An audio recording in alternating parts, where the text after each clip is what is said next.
What's going on, MMA fans? I'm back to do a video entitled CBS Elite XC, the negatives and the positives. What I'm going to do is I'm going to talk about the event and talk about what the positives and the negatives were of this event, and really just break down into a perspective of what was good about this event and some of the things that I think were troublesome. Positives: the production value, for the most part, minus the Elite XC dancers, minus some of the camera angles, minus the type of wrestling themes they had in it, minus the rappers and everything else. CBS did a pretty good job. You had Mauro Ranallo, you had the ex-Pride commentator, you had Frank Shamrock, who actually does pretty good color commentary. You had Frank Shamrock doing the terminology of MMA for newer fans, which actually was really good for the most part. I think that was a really good part of the show. I think the Lawler-Smith fight, I think the Carano fight were good fights for the show. I think they were excellent fights. And if you saw my review video, I said overall, the fights were pretty good. So I think those were really the positive things that we got to see out of this event. We got to see, another thing, MMA on primetime television for the first time to a live audience of God knows how many people. But we can go over to the other side of the spectrum and talk about the negative stuff. You really got the vibe that the Elite XC for this card, especially going on primetime television, was not the best card in the world. And Lawler-Smith, the Gina Carano fight, those are good fights, and those could stay on that card. But if any of you watch the Inside MMA edition with Tim Sylvia, and where Tim Sylvia said that Lawler and Smith should be the main event and Kimbo shouldn't, Tim actually makes a pretty good point. And this isn't any disrespect to Kimbo, and this isn't any disrespect to James Thompson, because both these guys, are fighting in the, fighting MMA. They are fighting in the cage. They are putting their bodies on the line. However, I don't think that was a main event fight, and I think that's where Elite XC has gone wrong. And it seems like, and to me, this is a matter of opinion. Now, if you want to go and state this as a fact, again, that's your prerogative. However, I believe that this is my opinion on this. They're using Kimbo as a draw.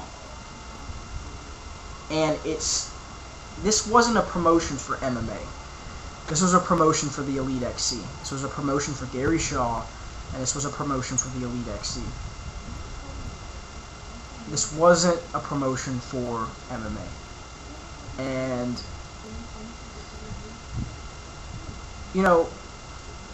the truth is, what organization out there is pushing MMA? What organization isn't out there for themselves? But when you've got a historic event like this, you really have got to think about what you're doing. And I think that was one of the problems that I did see with this card. Some of the other things, and two things I'm going to talk about real quick. Actually, three things that I'm going to run over on this video. One being the Lawler-Smith fight. There were two things that can be flip-flopped, and there's two issues there. One, Scott Smith said twice that he couldn't see out of his eye. The doctor at that point is going to be like, you said what? You said what? Hey, he can't see. Stop the fight. And that's Scott Smith's problem. Now, here's the thing. The doctor, first of all, shouldn't have been asking, how was your eye or what's going on with it. You're supposed to give, and Mike brought this up, Meodrev brought this up, and this is, what he said is exactly right, because that's how most of the athletic commissions have it. The fighter is supposed to, after being poked in the eye, be given 5 minutes to recover. At that point, he says, I can't see, I can't continue. The doctor has the prerogative at that point to stop the fight or let it continue. So there was one problem there that I saw, but overall Scott Smith shouldn't have said that he couldn't see. Next, the Kimbo fight, with Thompson throwing unanswered blows. Yeah, they were unanswered blows. But were they damaging? Were they causing damage? Were they, you know, blows like you see with guys in the mount, with guys in side control that are actually doing damage? I mean, I've seen fights where guys are in side control, and I can give you an example. In fact, UFC 73, Hermes Franca, Sean Shirk, you know, behind Hermes Franca, throwing pot shots, and Hermes isn't moving, Hermes isn't doing anything. I know it's not a dominant position like Thompson had in side control, but they're not damaging shots, they're not causing any damage. You know, they're not doing anything that would cause the fight to stop. And you could still see Kimbo moving his arms around, you know, trying to get in and out of Thompson on top of him, was still trying to intelligently defend himself.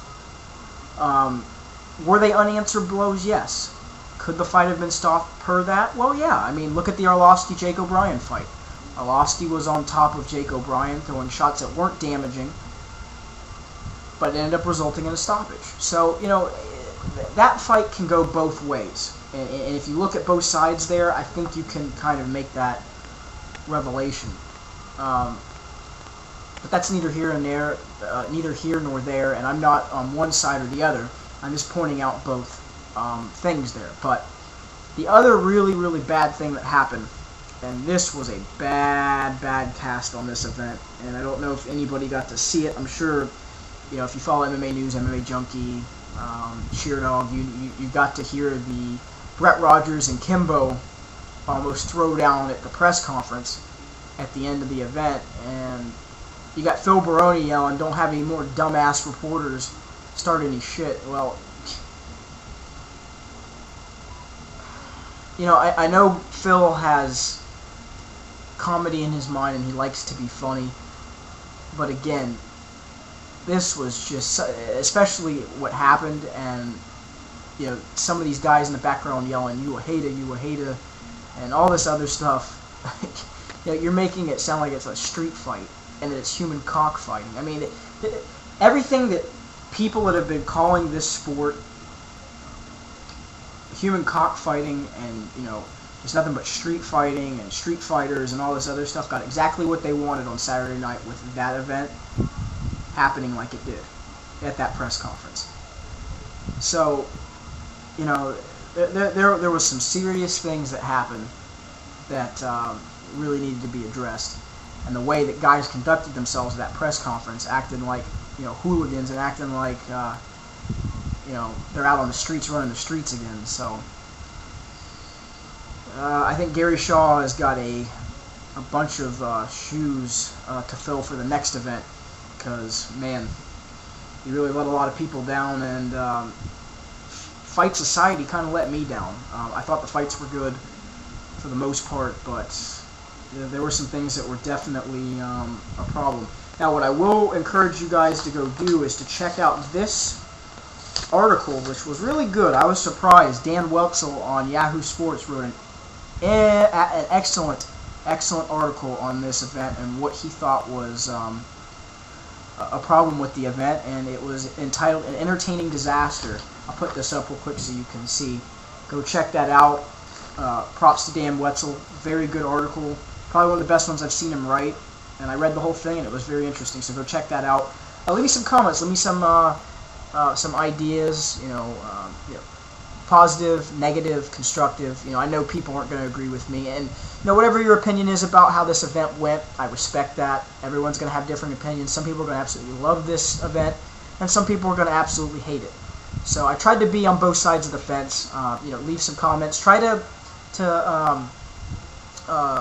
voice your opinion. You know, let other people know you know, how you feel. And like I said, I don't have any hard feelings towards anyone, or not going to hate on your opinions. You're entitled to your opinions. That's the beauty of MMA. What would this sport be if everyone agreed or disagreed on different things? You know, if everyone agreed on the same thing, what fun would it be, you know? So you're entitled to your opinions. Feel free to leave comments on here, and I think that's it. I might do another video about this, maybe a response to some comments, maybe if people ask me to do another video on this. So on that note, you guys, have a great day.